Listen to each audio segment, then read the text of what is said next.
the software that powers advocate communities and allows companies, teams, and organizations to turn their fans and satisfied customers into their most powerful brand ambassadors. So absolutely a topic that we're passionate about here and really excited to dive into it today. Okay, and my name is Mark Fidelman, Managing Partner of Fanatics Media. Now, from my perspective, we are working with Influitive in helping companies set up their communities. This is a lot different than any type of community that you've seen in other areas. In fact, we'll cover that. This is a very unique and special community that you just have to see in order to kind of experience why it's so different and why it's so valuable. So David, we're gonna jump right in now. Kind of our agenda for today, and just to set your expectations, our goal is to give you at least 3 great ideas from this presentation that you can use. We're going to discuss 3 different branded community models. So you might be here for the sports or for the tech or for some other B2C purpose. We'll do one from a fitness device company, one from a technology company that I'm really excited about sharing. In fact, David's going to share it, and one from a sports team, or at least how a sports team could be set up. And at the end of the presentation, we want to give you at least 6 takeaways that you can use either now or in the future. So hopefully throughout the presentation you get at least 3 ideas about engaging a community, creating community, whether it's around a company or a team. So let's kind of go back to pre-internet and enter the world of BBSs. How many of you have ever used a BBS? You have to be at least my age to have used a BBS, because back when BBSs were in vogue, I was probably 10, but my parents allowed me to be on them. I'm not sure why, but they did. And you probably remember 300 baud modems and phone couplers that, logging at 300 baud, in fact, was the equivalent of 30 characters per second. So it would take probably a minute to populate a screen of text. And if you were downloading the latest Taylor Swift song in today's world at 300 baud, it would take 37 hours. That's how slow that technology was. But we still had communities. These were online communities. And I was able to communicate with people from around the world. It wasn't easy, but it worked.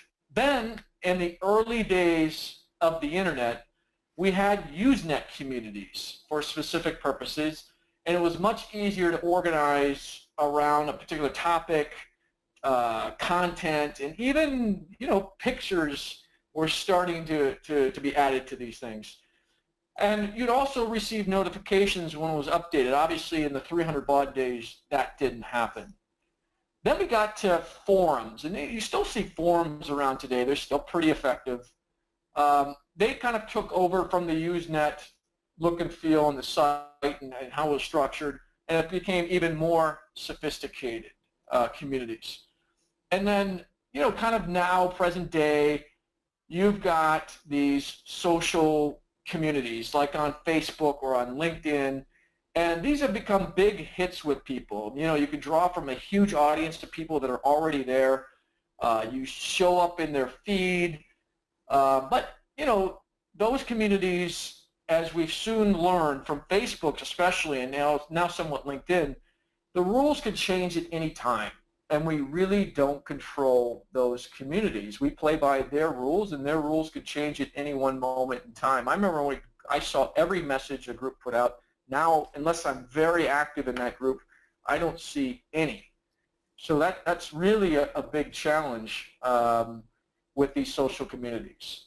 So what I like to tell people is that, we're not really in control of these platforms, and they keep changing, and community members don't always see our posts. They have competitor ads in them on the right-hand side. I mean, I could target groups that are run by brands. I can put a competitor ad there. You can't email them, and you can't really customize the experience. You got to play by what Facebook or LinkedIn has given you. And that's really the challenge with communities today. And even worse, I know I'm painting this picture, but Worse today, it's extremely noisy out there. Your customers and your fans are so distracted. They can go anywhere, and they often do. I know I'm kind of one of those people. And even if you have a strong affiliation with a company, an organization, or even a team, it's tough to hold their attention. You know, before 1990, only 8 channels could grab our attention, right? You had events and direct fax, direct mail, telephone if you were a company, and if you had a lot of big marketing budget, you could go TV, radio, print, and display. And now there are literally thousands of ways to get information, and people get distracted easily, you know, because there's so much, and they have this little device that they hold in their hand, this mobile phone, when they can get access to information 24/7. So how do organizations break through today? You know, from our perspective, we need to create branded online communities to hold fan interest and advocate on our behalf, but not like those old communities and even the social communities. You've got to do it in a much more unique and special way that holds their attention and also keeps them engaged. Why? Because this is a number that kind of keeps me up at night, 70%. If you're a community manager and your batting average is 300, you know, because 70% of these communities fail, you're going to get fired or you're going to go do something else. We understand how challenging it is to keep these communities running, but we figured out, and Influitive has really figured this out, how to keep people engaged. So despite the billions of dollars being poured into online communities and 70% of them failing, or actually I think the statistic is even 50% don't even log in.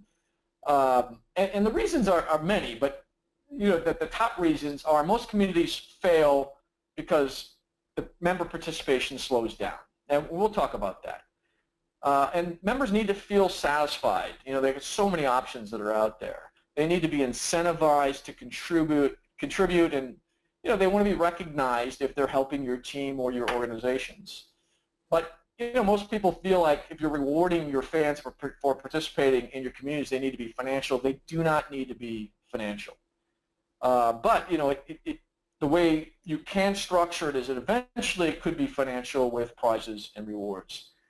So, you know, this is kind of disturbing, folks. The majority of organizations can't hold or sustain a community, even though there's never been more options that are out there. There's a lot of reasons for that. It is, you know, you're playing by somebody else's rules typically. There's not great things in the community to hold your fan interest. And so that's why you see a 70% failure rate. So we really need to look at this differently. We need to take what's worked in the past and add it to what's working now and what we believe into the future. So I want you to think about this. What if you built a branded community that you could control and that has all the features built into it that keeps your fan base engaged and advocating on your behalf? Because primarily you figured out a way to deliver such great value to them on a regular basis. So when you look at companies that Influitive has worked with, you know, like Marketo or DocuSign or Hootsuite or HP, these companies started out with communities on social networks, but then realized that if they could control what's going on in their communities more, they have the tools necessary to retain them, they could have robust and valuable communities that deliver real value to them. And all of these companies have told them that they're either their number one or in the top 5 revenue generators, or at least lead to revenue generators and engagement platforms for them. So for them it was, let's go out and build a community and then work within that community to monetize either their products or their services. In the case of teams, maybe it's their fan base with merchandise or buying more tickets. So let's dive into our first example. Sculpt has an Influitive community, and we'll talk a little bit more about what is in these communities. I'll show you some screenshots, and we might even have a demo at the end of the presentation. So Sculpt is a fitness device that measures body fat.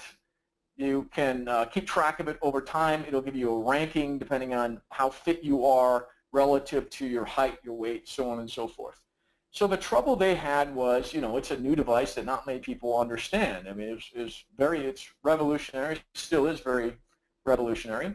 So their goals specifically were around wanting to raise money on Indiegogo and wanting to raise awareness about this new product and how it worked, and they needed more and better reviews on Best Buy and Amazon, but they didn't even control Amazon. Somebody else was selling their device on Amazon. They didn't even control it. So these were their community goals that they wanted to bring and use and work with their fans. They already had a pretty good email list of about 15,000 people.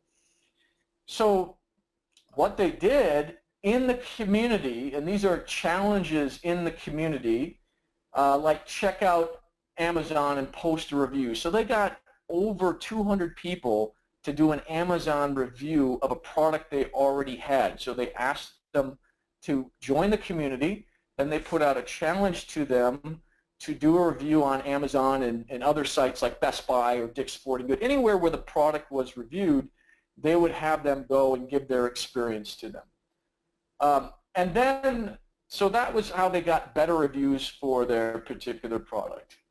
And then they asked them, do you know anyone that would be interested in this particular product? And what you see on the screen here is just representative. I didn't want to go into the community and pull these out. These are just representative. And of course, anyone that had a great experience with the product, they'd go and refer people with a coupon code, and they saw additional sales from that. They also used the community to help them raise $500,000 on Indiegogo by spreading the news about their fundraising efforts. And then finally, anytime they have any kind of marketing campaign, anytime they're doing any events, anything having to do with promoting what the company is doing, they just ask the community to go out and share it on Twitter, Facebook, LinkedIn, wherever they feel their customers exist. So this is done automatically using challenges that are in the community. And why do they do it? They do it because they get points for doing it, and they get recognition via these leaderboards. So imagine you've got people in a community, these are your fans, and you're giving them points for doing these particular challenges that you've set up in front of them. And so what happens with those challenges as they're completed? Well, think of skee ball. You probably remember this. I certainly do. When you went and played skee ball, you got those tickets, and you could turn those tickets into prizes. That was one of the things that really motivated their fans to help them with those particular initiatives. They also gave away badges, continue to give away badges, and these are badges of honor that they display within the community to show people that, hey, I've got a different status because I've done quite a few things for this organization. So the end result, and we're only 6 months into this community, 120 people, this is only 120 people join. Wait till you hear the next one that's got 5,000 people that are in this community. But they completed 4,800 challenges, over 500 product reviews across Amazon, Dick's Sporting Goods, and Best Buy. They helped raise $500,000 in their Indiegogo fundraising campaign, and they got millions in social impressions. And this is just the first 6 months. Isn't that amazing? I mean, that's incredible. That's when I got really excited about working with Influitive, to see the power of what this new type of community can do. And it's a community that you control, not some big behemoth like Facebook. So now, David, I'm going to turn this over to you, and we're going to talk about Ecobee and how Ecobee used Influitive, the Influitive community. Yeah, Ecobee is a really interesting example and a true David versus Goliath story, really. Ecobee is competing in the Internet of Things and specifically in the connected home market. And of all the competitors that you generally don't want to see right in front of you, they're competing against Google's Nest and also against Honeywell. So right off the jump, they know that they are not going to be able to outspend their competition on ads and marketing. And they also know that as a considered purchase, as something that their consumers are really looking for insights and understanding and reviews, social proof and having their current customers provide information to the marketplace was going to be their key differentiator in how they're going to win. But as a starting point, they actually had 0 reviews. They had 0 reviews on Amazon, on the App Store, or on Best Buy. And when they approached Influitive, they came to us with the explicit goals of generating more reviews, more social buzz, and giving their customers a voice to be able to understand how Ecobee is making their lives better, how their thermostats have made either their costs go down in their home, or they've saved energy and done good things for the environment, and connect with their customers in a way outside of the social communities that you've talked about earlier, Mark, and on Facebook, where it's just completely out of their control and it can't be monitored, it can't be tracked. So with this in mind, and if you go to the next slide, they set up Ecobee's VIB Influitive Hub. And they used this as an opportunity to drive exactly the goals that they had in mind. Reviews and product insights and being their voice in the review destinations that were so critical to their organizational success. And so did they start getting reviews? They did. They started with a couple hundred early advocates that ballooned to about 2,000 advocates, and today sits at over 5,000 advocates, because they've been given a voice and been given an opportunity to participate and hear from the company in ways that they never could before, whether it be on Facebook or through some of the other traditional means you've heard. And with those over 5,000 advocates, they now have 1,300 Amazon reviews with a 4.9 star rating. They have 330 in the Apple Store, 460 in Best Buy, and in the world of connected devices, that is the pinnacle. Being able to have your current customers be your evangelist through reviews and ratings is absolutely critical, because that's how we make the decisions of how are we going to put important products in our home. Our safety and our overall costs and our home budgets are all related to those things that we put in our home, and we're not going to just rely on an advertisement to make that decision. So the fact that Ecobee has been able to engage, listen, and give their customers a voice has been absolutely critical. And to show how great the experience has been, it's not just the reviews that they're getting, but the feedback that they're hearing from their customers. So they have a 9.6 NPS score, which is absolutely amazing. And they've done some really interesting things that they didn't even set out to do when they first started their program, which is, okay, we can incentivize our customers to have reviews on other sites like Best Buy and Apple, but there's still all these other non-customers or future customers talking about us on social. And so what they're able to do is put challenges in the hub. When they see someone mentioning Ecobee online, saying, I'm thinking about getting this thermostat, I'm not sure what to do, they put a challenge in the hub, and Ecobee advocates will then respond to people thinking about buying Ecobees in the future and give them that instant social proof. And it's been a really amazing and successful initiative there, if you don't mind going to the next slide for a moment. And so we've now seen over 70,000 acts of advocacy or activities within the Ecobee Hub. And it's really been a part of their strategic direction, that their advocates and their fans will be at the center of their marketing efforts. And because there's so much noise in the marketing space, and Mark, I think your slide where you had all the different channels that you can hear today is really a perfect one. We're inundated with content, with emails, with ads, with social networks. And we start to build a distrust when we have something that comes directly from a company. But when it comes from someone in our trusted network, when it comes from a peer or a friend or a colleague, that's when we start to listen. And Ecobee has really jumped on that and recognized that's how they're going to beat out the incumbents like Honeywell and Nest. And I think the proof is in the pudding, because they are now the sole and only connected thermostat that is integrated with Apple's HomeKit, which was just announced last week at the Apple Developer Conference. So as a result of putting advocacy first and having a controlled and exclusive community, Ecobee is absolutely jumping out ahead of their competitors, and it's a story that's only in the middle. It's certainly not at the end. I think there's some amazing things still to come, but I think it shows that not just in fitness, but you can also look at connected home, and as you start to look at sports and other companies, there's a lot to be taken from when you put your advocates and your satisfied customers and fans at the center of your marketing initiatives and it's your product initiatives. It's really amazing the types of things that they'll do.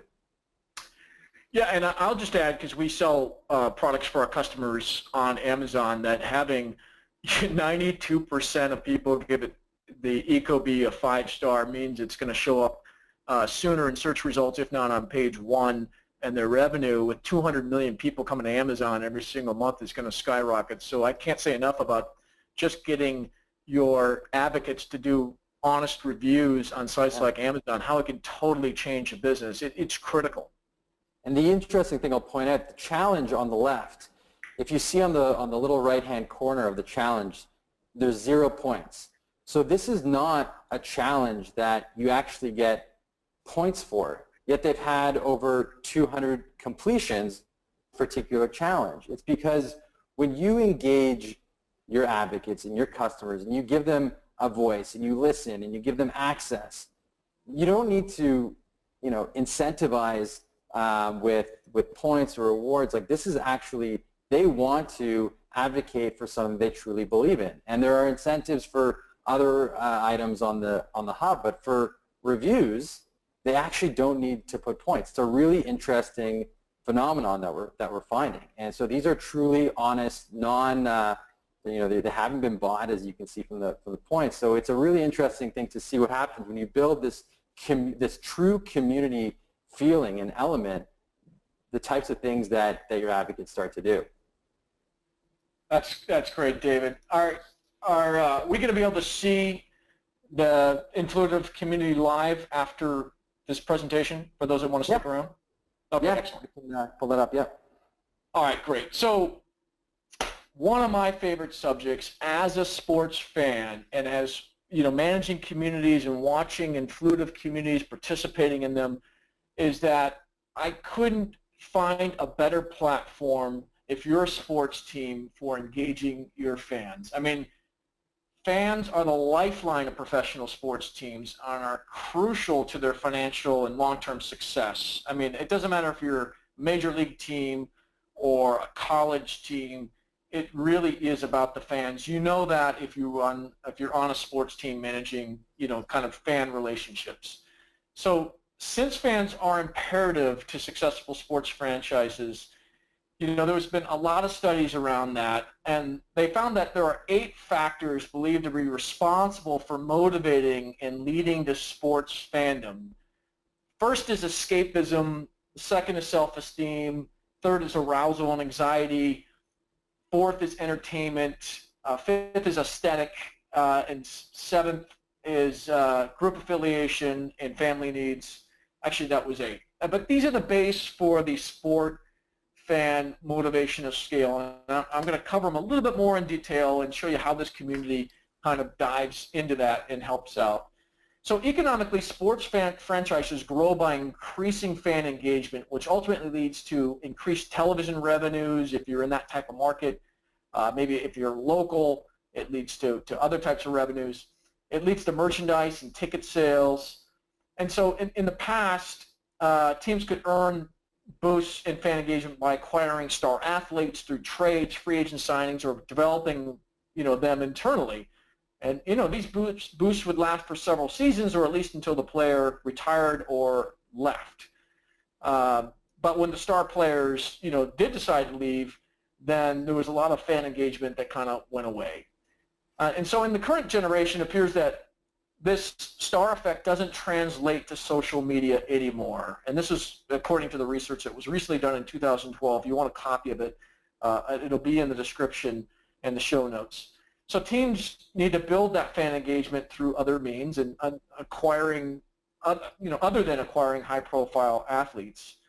And in the current social media age, athletes are able to build their own followings and develop their own brands outside of their teams. And this is mostly college and major league, but this applies to all teams. So fans may follow specific athletes they like without caring much about specific teams. That's what we saw happen, for which those players are playing for. So it is much more effective and important for teams to start connecting directly with their fans, not through the athlete, and directly engage with them to promote conversations on social media, in a community like Influitive. And we found this to be a much more effective strategy for maintaining and growing fan and consumer bases on social media and in communities. So community goals that we see for sports teams that we could relate directly that we've done for other organizations with fans, maybe not sports fans, but for fans, are ticket sales. Now, if you're the Green Bay Packers, you probably don't need ticket sales, but there's other merchandise that can be sold. There's other ways of monetizing that fan base. Second is fan engagement, which everyone needs, doesn't matter if you're the Green Bay Packers or not. And then, of course, buzz around the team, and this could be off-season as well. So those are kind of the community goals that we see as a high level. And so, there's two types. Actually, there's a spectrum of fans. But while spectators, and that's a guy on the right, are simply those that observe games, fans are those who are dedicated, enthusiastic, and devoted members of a team's fan base. And because of this differentiation, it's really important, at least early on with a fan community, to focus more on the cheeseheads, of course. But as you'll see in just a moment, you can develop fans, these spectators, as I call them, at one end of the spectrum, into more of a motivated fan by leveraging the community. So some of the things that we're doing in our community, we have a sports community. You can join. Anyone on this or listening to it on a replay can join. You look in the description when we're done. You could see the site. There's no cost to it. You could participate. You can earn rewards, all of that. So you can see how this sports community is run. But you could virtually do anything. It's really up to your imagination. I have 3 examples here that we're doing. Cast your vote for the 2016 All-Star team. You could also, if you're a team, say, hey, vote for our players. If you've got 10,000 people in the community, 2,000 raving fans, a lot of them are going to want to vote for the players that you want to go to the All-Star game. You could also have these challenges around creating videos, fan videos for the team.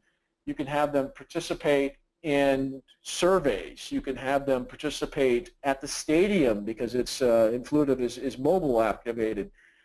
And then you could set up these what-if scenarios and these choose-your-own-adventure scenarios with fans. You can get them to do A plus B plus C, and then they get a reward. It is really a dynamic community. It is, for me, there's no better community platform to run for a sports fan base than Influitive. And you can see that. I encourage you all to log in and check out what we've done so far. So I want to go back to the fandom continuum. There was a great dissertation that was created in 2012 called Understanding Loyalty and Motivation of Professional Sports Fans by Victoria Wilkins at the University of Nevada in Las Vegas. And in it, she discusses 5 levels of fandom. 1 is awareness, 2 is situation involvement, 3 is attachment, 4 is involvement, and 5 is identification. And so we've been experimenting with this not only in our own sports community, but in other organizations that we feel are kind of like, somebody rallying around a sports team. And we find that you can move people from the guy who was asleep in that earlier slide, maybe not to the cheesehead, at least not initially, it's been too early to tell, but you can certainly move them along this continuum by putting challenges in there and by nurturing that relationship with them in this community so that you can have more raving fans that go to the attachment or the enduring involvement, maybe even the identification phase. So again, something that we're experimenting with and we're going to figure out because it's really unlimited what you can do inside these communities.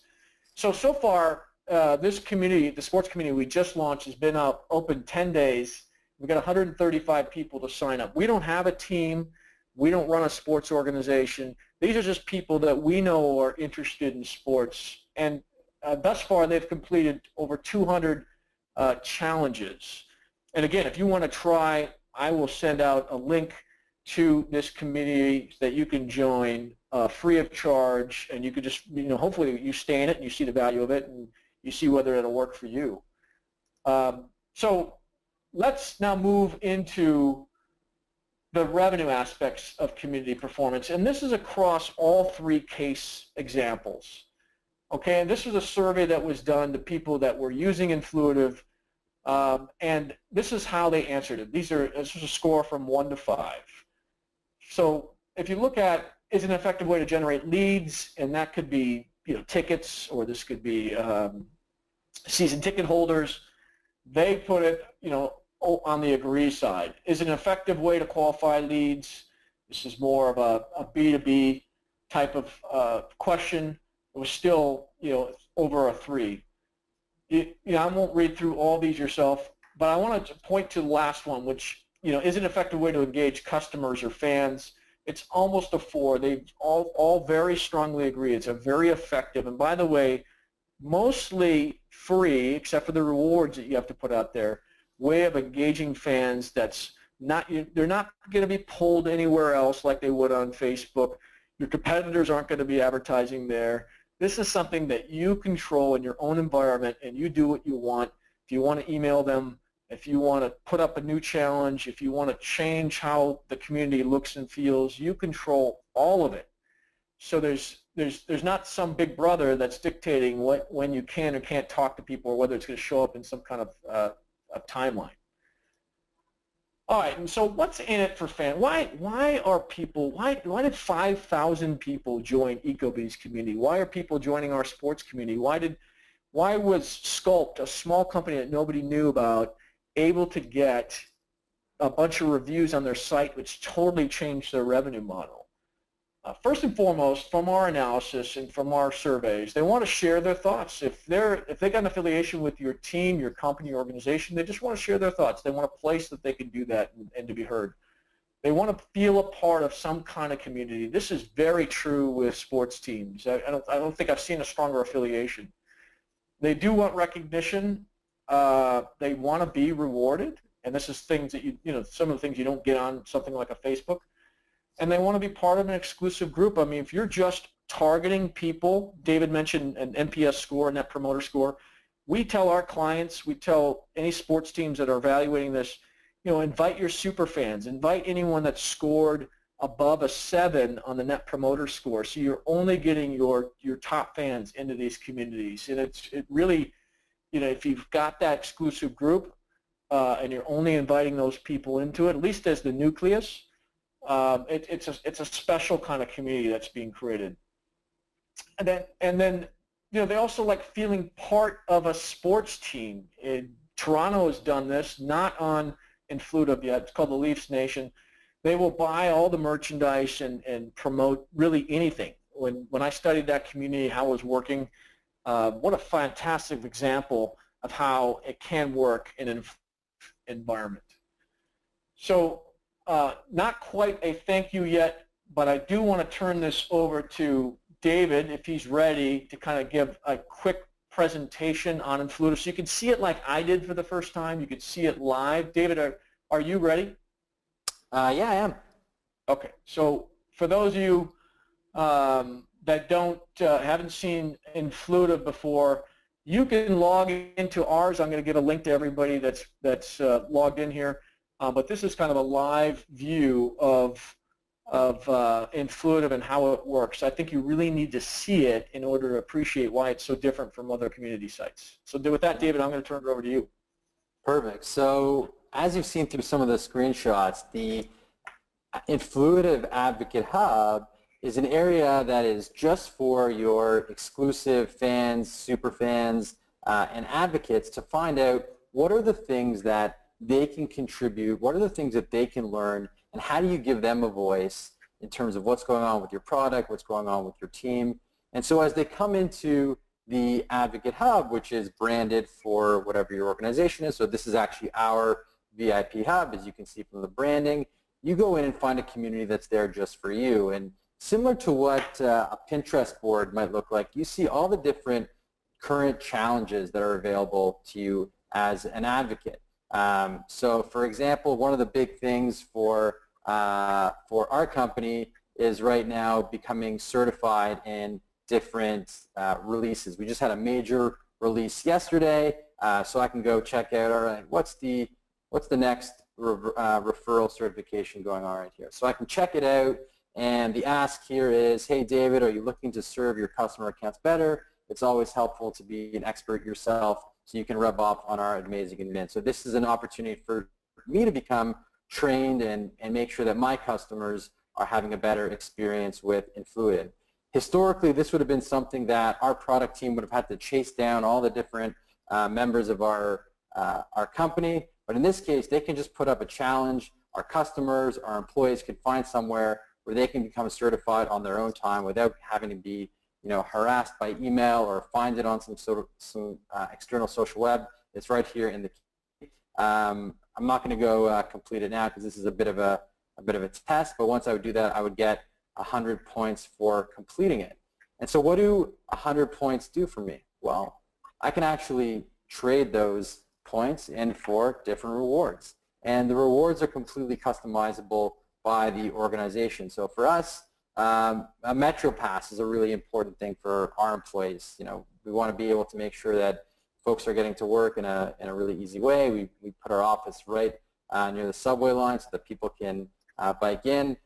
I just talked about how important Ecobee is to us, so Ecobee is obviously an important reward, and this changes from things like travel credits to Presto cards to brand and swag. So you can see, as whether you're a sports organization or just a B2B or B2C company, all the different types of rewards or gifts that your advocates would love. On the community side of things, we also have discussions. So outside of just the challenges where you're having advocates complete tasks on your behalf, there's also an opportunity for them to engage in discussions with you or other advocates within the community. So other fans talking about your product, how to get them going even better. So here, this is a discussion that one of our advocates asking others how to keep their advocates engaged. And they put it up, and they got 9 replies from other customers talking about the best ways to keep their advocates engaged. So you can think about from your company or your team, what's better than having your customers help other customers use your product or cheer for your team even better than they have before. And something we're really excited about is the feed. So similar to your Facebook feed, you typically are looking at the most recent or most important elements that are going on in your network rather than clicking on everyone's individual page to see what they've done. And so as of this week, we now have our live feed in the Influitive Hub. So you can actually see in real time what different advocates have been doing and how they've been participating in the program. I can also see how many points people are accumulating, and you can see on the side. So right now I'm anonymously signed in, so I'm in about 19th place all time.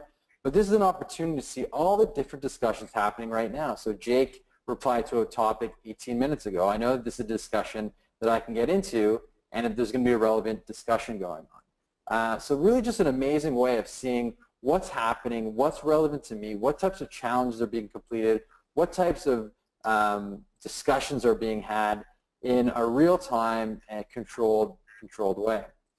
And on the back end, as an administrator, I can see all the great things that are happening within my hub. I can see what percentage of my advocates are completing medium, low, or minimal activities, how many referrals I've been getting, what's the overall health of my hub. So one of the challenges with just having a Facebook-powered social group is the analytics. I don't know how healthy it is right now, how many challenges, how many completions are being done, how do they actually relate to the campaigns that I've been putting out. And so by having a controlled hub environment, you're able to learn a lot more about those that are in your community. You're able to correspond with when you release campaigns or when you put out invites, and just have a much more insightful, analytically driven experience in your program. You're also able to see what discussions are being driven by who. Obviously, this is a test hub, so we've got 0 going on here. And also understanding the social influence. So where are your advocates sharing information about your team or your company? So again, when you're only restricted to Facebook, you know, all right, that's where everyone is talking about me. But because you have the hub-based community, you're able to tell where important conversations are going on about your brand by your advocates. Where are they sharing? What's been the results? How are they changing month to month based on campaigns or based on challenges? And just a much more data-driven approach to fan engagement. So whether you're a sports team whether it's around the All-Star game and you have voting going on, or it's around, you know, the playoff push or award season, all different ways to understand where your advocates are sharing, who are the most influential, what time of year, is there seasonality built in, or is it consistent, and really just give you a much more controlled and analytically driven experience trying to engage fans in the way that Mark went through on that continuum earlier. And it's just done so in a way that's familiar. So whether it's the feed that looks a lot like, you know, Facebook or Instagram, or the challenges that look like Pinterest and other and Foursquare, it's an experience that feels familiar. It's easy to use. It's not hard to navigate yourself. And for Influitive and for Fanatics, it's about, we've got, you know, tens of thousands of advocates and millions of acts of advocacy to study what really engages fan bases. And the machine learning and data science and expertise behind this are what makes Influitive and Fanatics hubs so successful. So while we are doing experiments like the sports hub that Mark alluded to earlier, we're able to take all the insights we've learned from the millions of acts of advocacy that have taken place in our program to make sure that they're the absolute best advocate experience possible and the best company or team or organization experience possible as well. So really excited about what the future holds both in B2C and in sports specifically. You know, I encourage you to check out both Fanatics and Influitive, and a great way to test it out is by joining the sports hub that Mark will send you an invite to. A great way to learn how gamified communities work, interact with other advocates, have a voice, and start to see how you can start putting your fans at the front of your marketing and product strategy. So really excited to show you guys some of this today, and happy to show you more at any point in the future. Thanks, David. Great overview, by the way. And some of that nobody's seen before because you've just released that. Is that correct? That's right. The feed is, well, we live streamed it yesterday afternoon at our solstice release. There was a press release that went out yesterday. We were on, you know, the national news here in Toronto on the CBC. So it's not totally top secret anymore, but it's definitely hot off the presses. So if you're on this webinar, you're watching it on video later, you're part of the exclusive bunch that are seeing it in its first few days of live action. Okay. And again, I want to thank David Axler for participating with us. We encourage you to join the community. There's no charge. There's only benefits to it, and you'll see how powerful it is. I will send this out to everyone that's participating. We will also do a replay of this on our YouTube channel, youtube.com/fanaticsmedia. So if you want to show your colleagues. And with that, David, thanks again, and thanks everyone for participating and letting us kind of show you why we're so excited about these gamified branding communities. Thanks for having me. Thank you.